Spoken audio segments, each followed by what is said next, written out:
Yeah, when you say no to 500,000 Yeah, in compensation, you're all in. I'm That's when all you in. know you're all Like, okay, and I always figured, I'm very employable. I have a really great track record.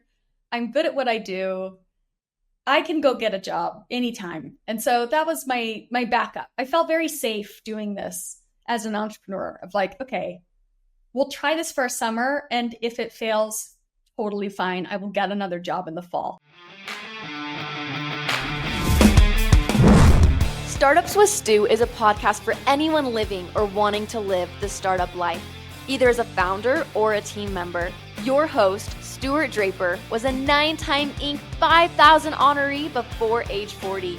This show dives deep into the exhilarating world of entrepreneurship with guests that are seeking advice from Stu for their startup or business owners that want to share their entrepreneurial journey. Listeners always walk away with actionable ideas of what to do to take their startup to the moon. Startup life can feel like a roller coaster ride. And with Startups with Stu, you're likely to turn your roller coaster ride into a rocket ship ride. Get ready to uncover the secrets to startup success from visionary founders and savvy investors who've transformed groundbreaking ideas into thriving ventures. This episode is brought to you today by PodUp. PodUp.com is the leading all-in-one AI-powered podcasting software. If you've ever considered having a podcast, want to get started, go to podup.com and check it out. I produce my podcast, use a variety of tools and producers that help me get everything done that I'm doing. Podallies.com is the agency I choose. If you're interested in having a podcast, you don't want to do it yourself through podup.com, I highly recommend that you go check out podallies.com and schedule a strategy call with one of their production specialists. They will be able to help you and think through everything you need to before you get started on your journey as a podcaster. Welcome back to another episode of Startups with Stu, where we talk about what it takes to take your startup to the moon. And the moon is a figure of speech, right? For some, that means billions in sales. For others, it means the right work-life balance and dream of working for yourself. And that's enough. So today we have with us Mrs. Xan Marcucci, who is the founder of Confetti Recruiting. Xan, good to have you on the show. Thank you so much. Excited to be here. It's so fun to have someone who smiles as big and as much as I do on the show. That's all they're going to see, just a glare from our teeth. Yeah. So what has the smile done for you in your entrepreneurship journey? Oh man. I think it just makes people comfortable with me. I am a seller, right? So whether it's clients or candidates who are interested in a job, I hope that my smile makes people feel comfortable and warm and, appreciated. I'm excited to be there with them. But thanks. I don't know if anyone's Yep, called that out before. absolutely. Yeah, for me personally, my grandma, I lived with her in college while I was getting ready to get married and trying to save up a little money and working. I was trying used car sales. And every morning my grandma and grandpa made me eat breakfast. I hated eating breakfast, but like they had their breakfast at 7:30 and they had it ready and I needed to be there before I left for work. And my grandma would say, Stuart, you just smile that big and you'll sell cars all day. Yeah. And She was I, I probably she was wrong. I didn't sell very many cars. I think it was probably the lot. They didn't stay in business after they fired me. They went out of business like a month later. It would have been nice if they just kept me on until they closed doors, but yeah. uh, I would have had a lot higher self-esteem probably at the time. But anyways, I do feel like there is something to be said for a big, inviting, happy smile and countenance, and it's fun to see. So, Xan, what made you decide to jump into the world of entrepreneurship? Before entrepreneurship, you were working at Adobe. Is that right? I was at Adobe for 6 years. I had a couple years at another tech company called Recharge, and then about a 6-month stint at a very small tech startup. And I left that startup. We'll just say it was a failed startup. It didn't work out. And I started interviewing for other sales leadership roles. At the same time, a friend of mine reached out and asked if I knew anyone who could help hire an account executive for him. And I said, well, I'm not working right now and I've hired a million account executives. I can do it. And he's like, okay. So I ended up hiring an account executive for him and got, a 20 grand commission check in the mail a month later, and thought, maybe there's something here. And in my head, it was always just going to be a side hustle. I thought this could be a way to monetize my very vast network, especially in sales. And so I kept interviewing. I ended up getting a really lucrative offer from a tech company up in Salt Lake.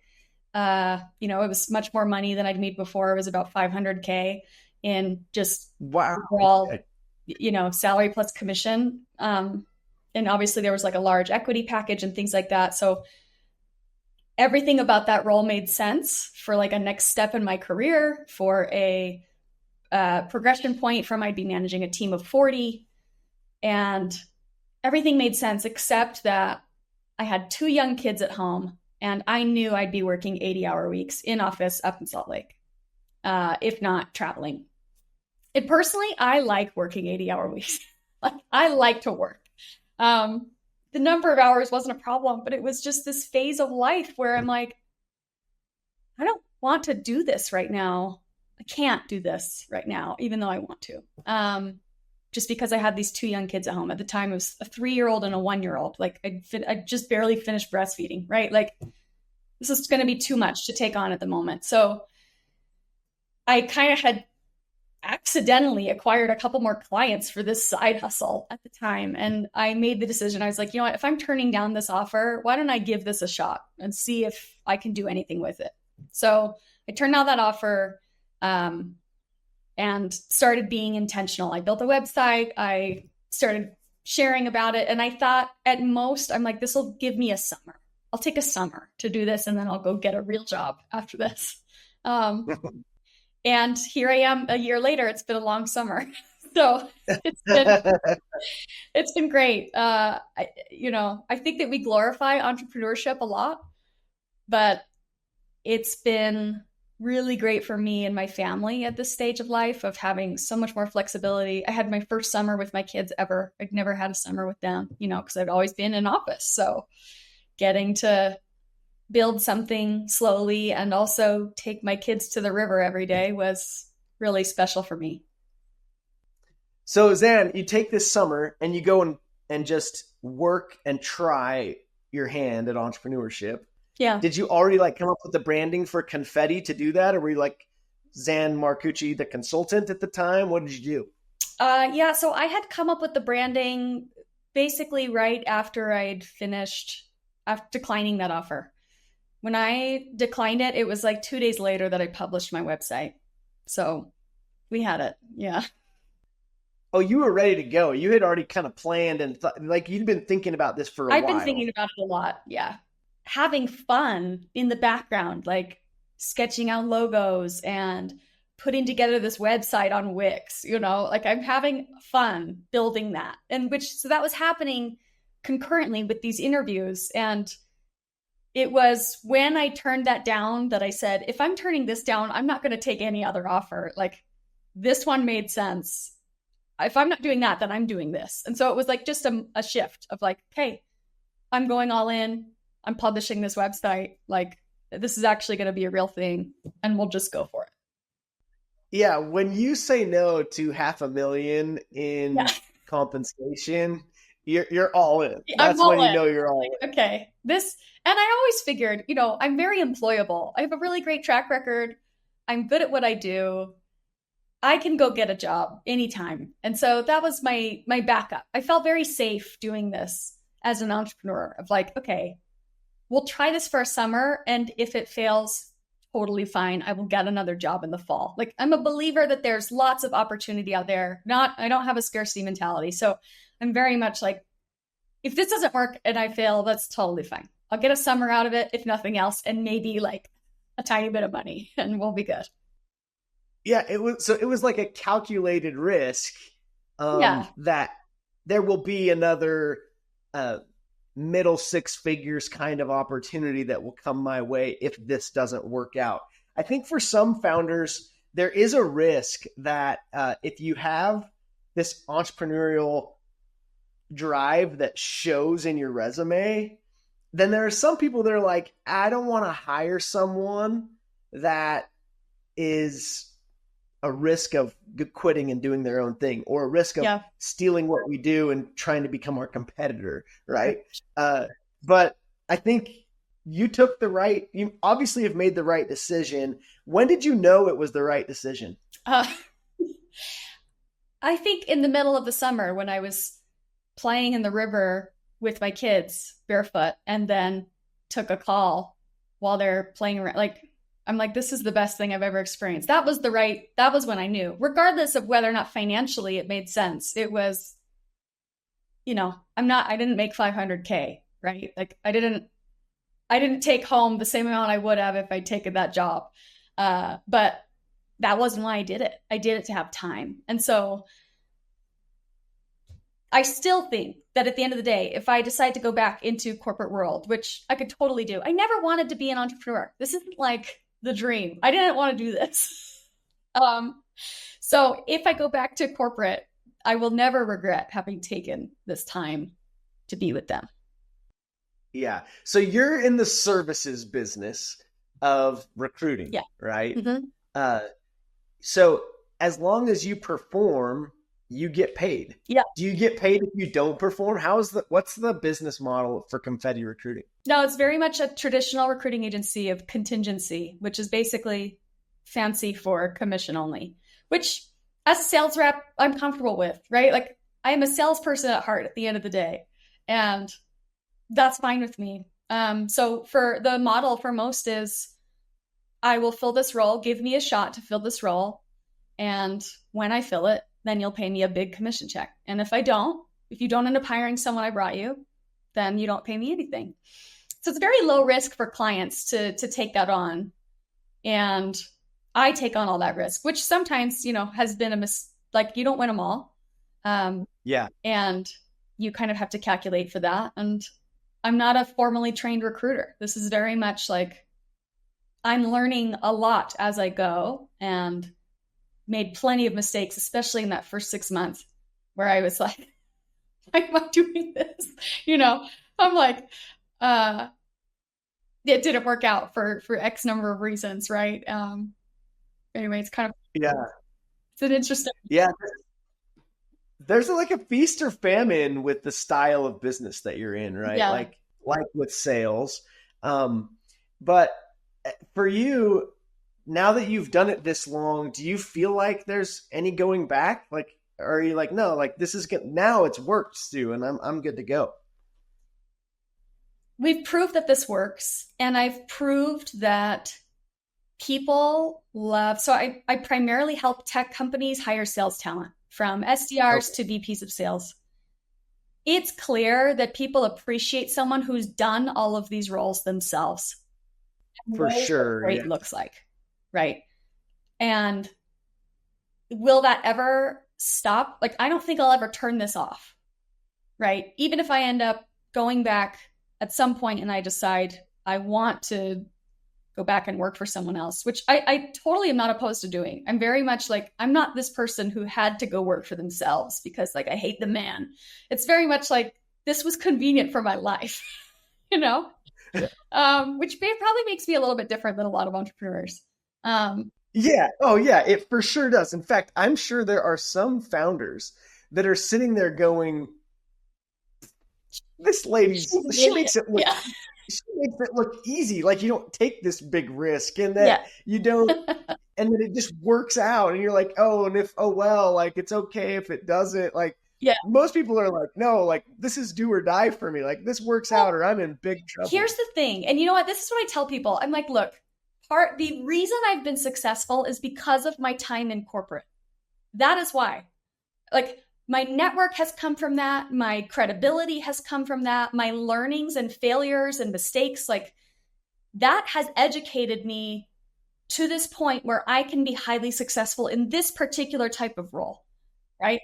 Like I've bootstrapped this whole thing. I didn't have to take on money from anybody else to do this, and I never will. We run off of our own profits. I will always bootstrap this. So there's no risk there of like disappointing investors and having no one's knocking down my door right now, right? Yeah. I live beneath my means. I have always been a well-paid salesperson, and I've always lived in circumstances that do not match my salary. I'm comfortable with that. I love that. I do not care about like those other things. I'm not motivated by shiny toys. Like, I'm just not. So I also have like a lot of financial security backing me when it comes to whether or not this would fail. I also am highly employable. Like, I didn't start something straight out of school, and if it fails, I'm difficult to place, right? Yeah. Which is why I always tell people, I'm like, great, be an entrepreneur if you really want to, but go actually learn something somewhere while you're doing it. Like, it doesn't have to be this either or. Go build something while you're actually learning and gaining valuable skills so that you can keep doors open for yourself if and when you fail, because you probably will, which is okay. That's totally fine. But like, don't do it in a smart way, which I know other entrepreneurs will disagree with this, and they'll be like, I've been so successful, and that's fine. That's great. I love that you've been successful doing that. But like most, if I'm counseling someone, which I speak a lot at BYU and the U and UVU, like I spoke at Harvard last month to students. I love speaking with students. And that's my advice. I'm like, go get a good logo on your resume. If you really want to be an entrepreneur, go learn from people who are much more experienced than you, who have way more wisdom and knowledge. Get a network who can support you. Like, you should have a board of directors counseling you as you figure this stuff out. Then, while you do that and you're making a paycheck and you have health insurance, then build and learn and practice. And then if you decide to burn the boats and go all in on something, you still have experience to fall back on that will get you a job when you need to eat, you know? Yeah.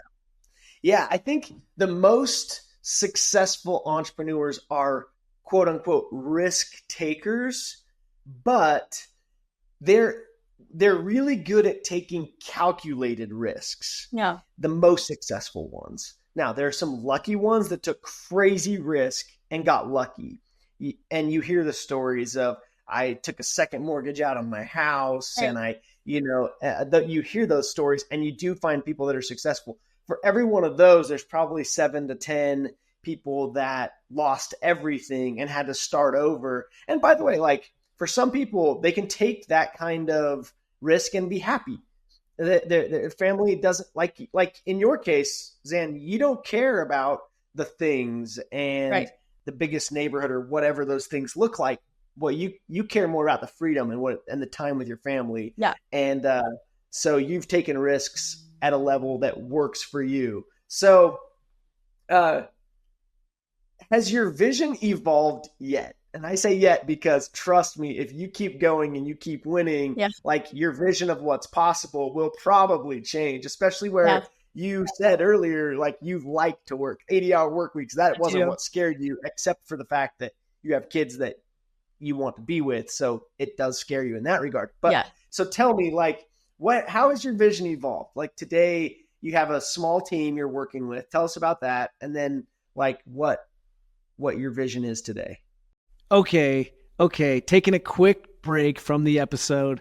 Sorry to interrupt, but I have to take a second and thank the great team at Pod Allies that helps me produce this podcast. Startups with Stu is not an easy undertaking. It takes a lot of work and team power to get this thing done. So the team I use for my podcast, podallies.com, go check them out if you are considering a podcast. If you've thought you have a dream for a show and you want to go make it happen, go to podallies.com and book a strategy call today. I promise you won't regret it. Speaking of the show or shows, let's get back to Startups with Stu in this episode. Forgive my interruption, but if you're interested, go check out podallies.com.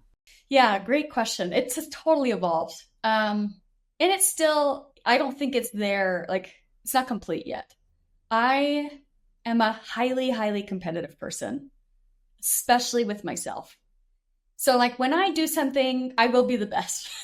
I will. Like, I will be the best. I will build the best thing. I'm never second place. Like, I don't do that. I don't live in that area.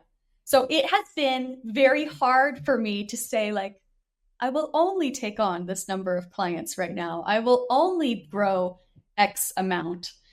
And I'm still probably working 60 to 80 hour weeks. I'm just doing it at times that work better for my family, right? Yeah. I'm working really hard right now, and probably just as hard, if not harder, than when I was, running a team at a tech company. The difference is it's on my schedule, on my terms, and no one else is telling me how to do it, right? Which does provide a level of freedom that I admit will be hard to give up at some point if I decide to change that path. But it's been, I think the hardest part for me with this vision has been like, I know what this could grow into. Should I grow it into that right now? That's the hardest part. That's the hardest part. Is like holding back when you can just slam your foot down on the gas. Yeah. That's tough. Yeah, that's a soul searcher, right? Like you have to ask yourself, like, what does God want for my life? Yeah. What do I want? What is my family? What will make my husband happy in your case, right? Yeah. Like those are all things to consider. And you're young, graduated in 2017, so you got a lot of time to, like, you'll still be able later in life to cover so much ground if you don't go faster than you're going right now. Yes. Well, and it's been an exercise of like, how much of this is my natural self? Like maybe a better way to put it is, how much of this is the world saying this is what you should do? Like you should scale, you should max out the money you're making, you should push. The only way you'll be impressive to anyone else is going to be maximizing this and making as much money as you can, right? Like I'm in sales, I'm coin operated. I have no problem saying that. I love making money. Okay, Stu, I love it. So a lot of me, and I think the message in today's world is the moon isn't freedom and flexibility and time doing what you love. The moon is money and success and clout and recognition. That is the moon. That's what the world tells us. And so for me to say, like, all right, what do I truly want deep down? What moon is it? Like, that was a great way to open because I want them both. True. I mean, that's like an internal battle I fight. And what's awesome is I can say today, I am so happy right now. And like, I love my life, even though I'm working very, very hard and not making as much money as I would. Like now that I've done entrepreneurship, I'm like, freaking sales jobs are so easy compared to this. I'm like, I could go as an IC at some tech company and just make so much money for way less work and focus. I'm like, you have no idea how great you had it, Oh, right? Yeah, but absolutely. I think a lot of sales reps that hopefully listen in go, oh, wow, like I like to hear her perspective because I think I want to be an entrepreneur, but she's saying it's actually a lot harder. And when you're only in the seat of the sales rep, you can have all of these like, why doesn't the CEO do this? Why doesn't the founder think this way? They should do that. And they just don't have the full perspective, right? So and I talk to sales reps all day long, right? Like as I interview people, and I sometimes hear this essentially like, I'm making so much money for my CEO, right? Like their quota is 2.5 million and they're taking home 250K, right? And they see that disparity and they're like, yeah, I should go run my own business. And I'm like, you should think twice, actually. You should think twice about that. I'm like, how many hours a week are you really working? 35, 80? I'm like, you've got a cush gig. You should enjoy it. This is so fun because it's such a different perspective than so many other founders. Which I'm sure sales reps and other founders are going to be like, this girl's an idiot. Like she doesn't know what she's talking about. But I'm like, look, at different phases of life, different things matter to you. And for right now, at this phase of life, this is an awesome situation for me. I'm making great money. I'm having fun. I get to sell, which is what I care about most. Like I visited 2 clients yesterday and like in person in their offices and had so much fun talking to them about their needs and their sales strategy and like pushing back on, I don't think you need to hire an SDR. Let's talk through that. Like that's fun, like the strategy behind it is a blast. And I get to be in the room with people who are experiencing that and making hard decisions and want to scale their teams. And I'm uniquely positioned to help them do that. And it's fun providing that value. And I love working with other leaders in the space. And I love working with salespeople. Like, give them all the crap you want. They deserve it. But I still love working with salespeople. Yeah. So here are a couple sayings about entrepreneurship that have come to mind for me today.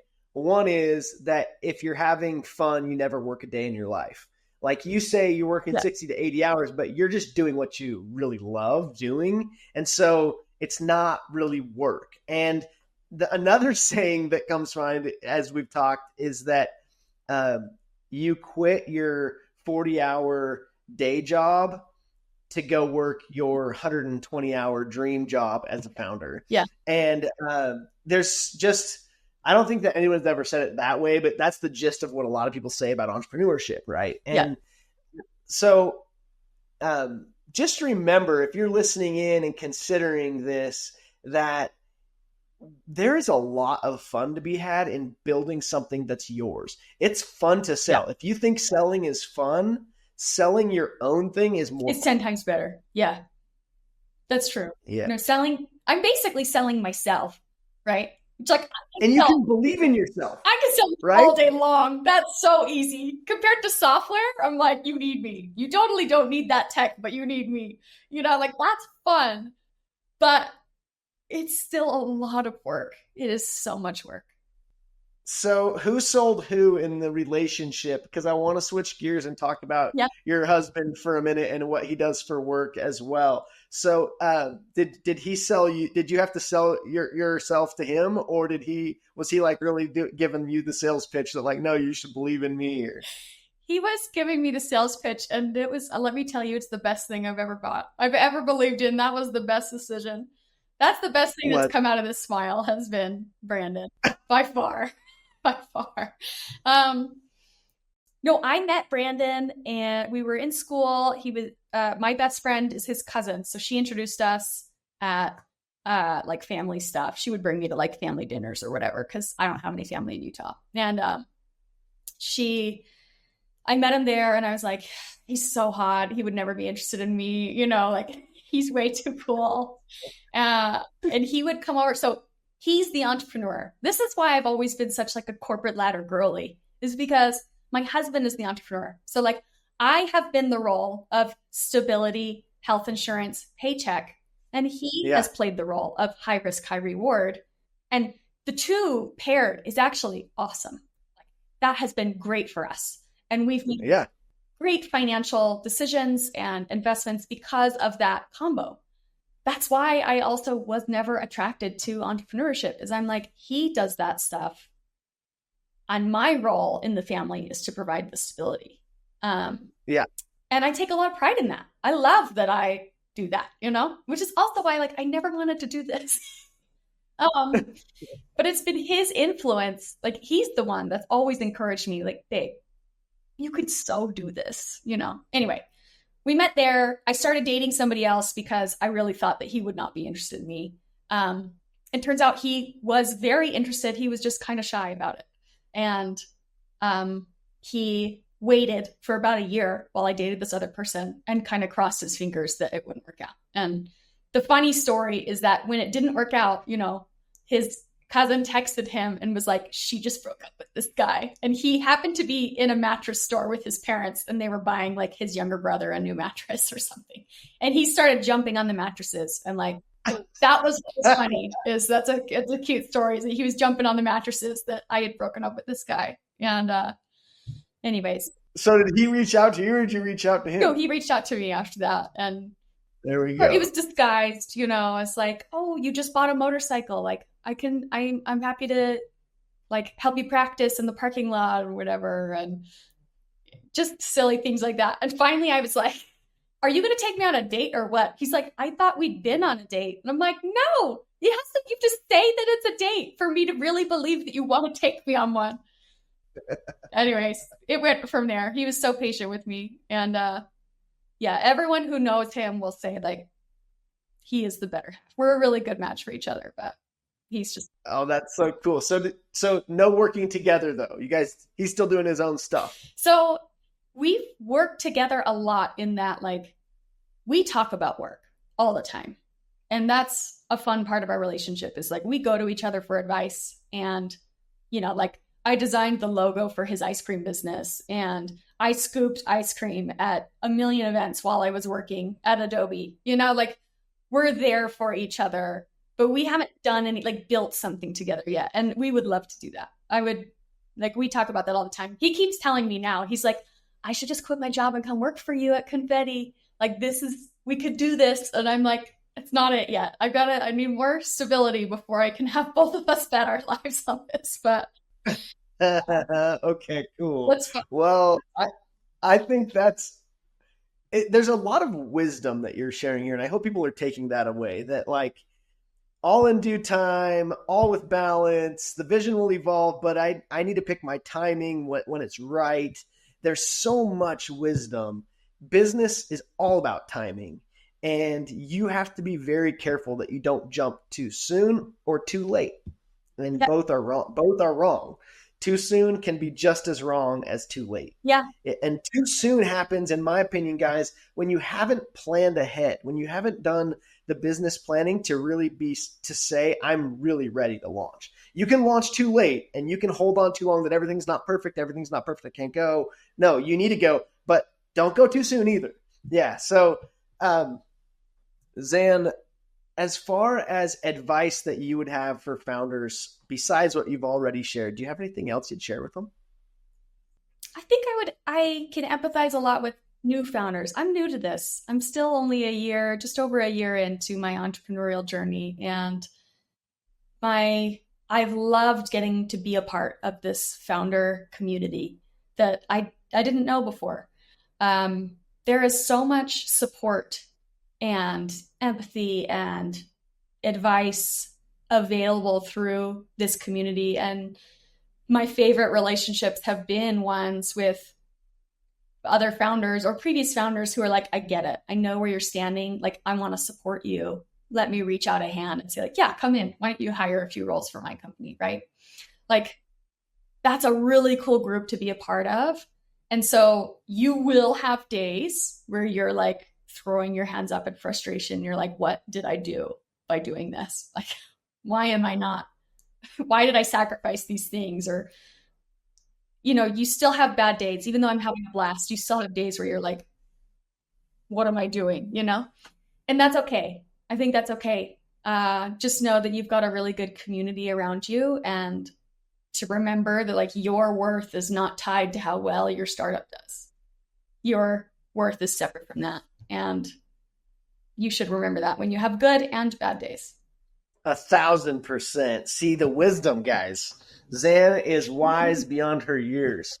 So, what do you listen to books? Do you read books about entrepreneurship, and have those helped you? Yeah, I'm a big reader. I also love podcasts.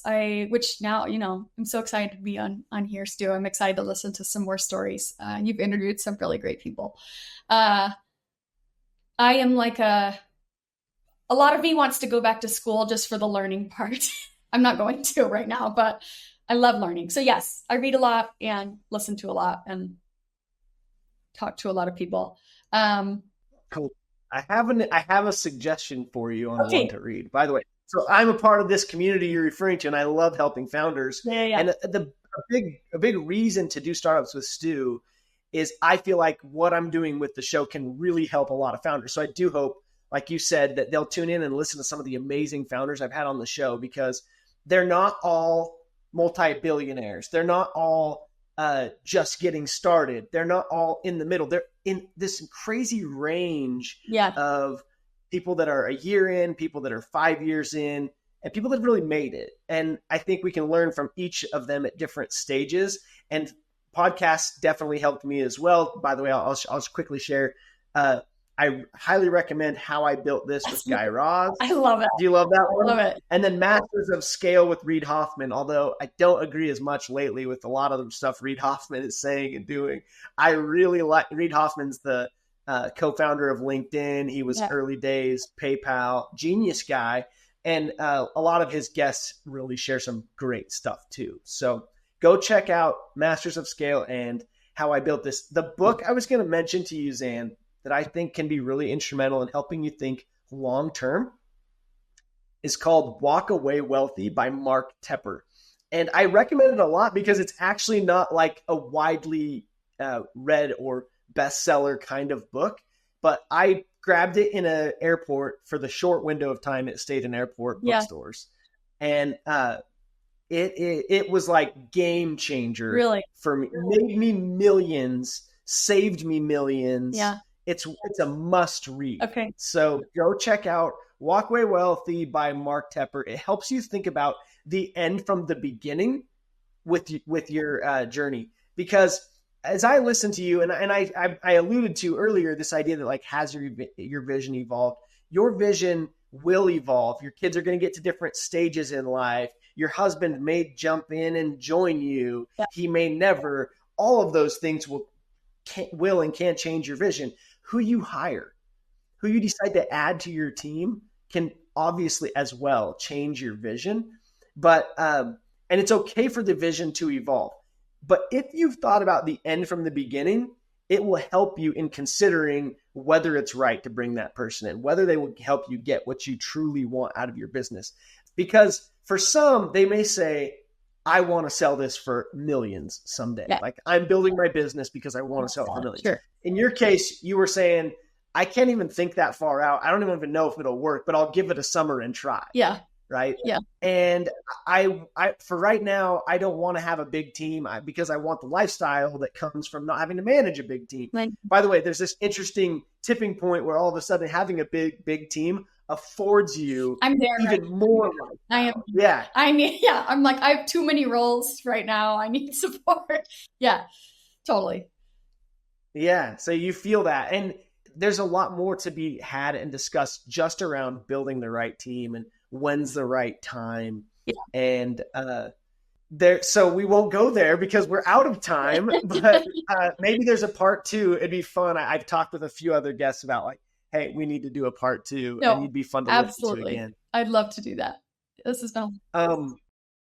As far as my last like reminder for everyone listening and for you, it's that now we're a part of the network of Stu and what I'm doing with Startups with Stu. And if I can connect you to anyone that's been on the show, or if I can connect you to anyone else in my network, I'm here for you. Like that's a benefit of coming on the show. And if you have other questions, want to talk offline about teams, let's do it. Okay. Thank you, Xan Marcucci. Guys, we have listened to a great one with a lot of wisdom.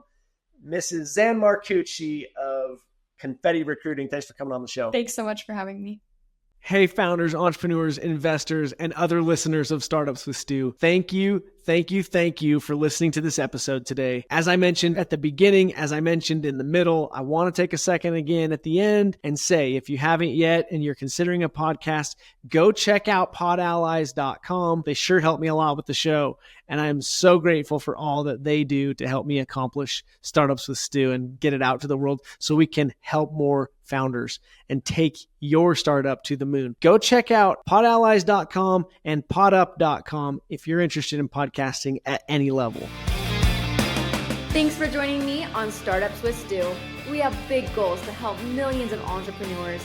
If you enjoyed this show, please take a minute to share it with someone else that needs to hear it, or leave a review. Remember, success is within reach for those who dare to dream big and take action. Until next time, keep pushing forward on your entrepreneurial journey.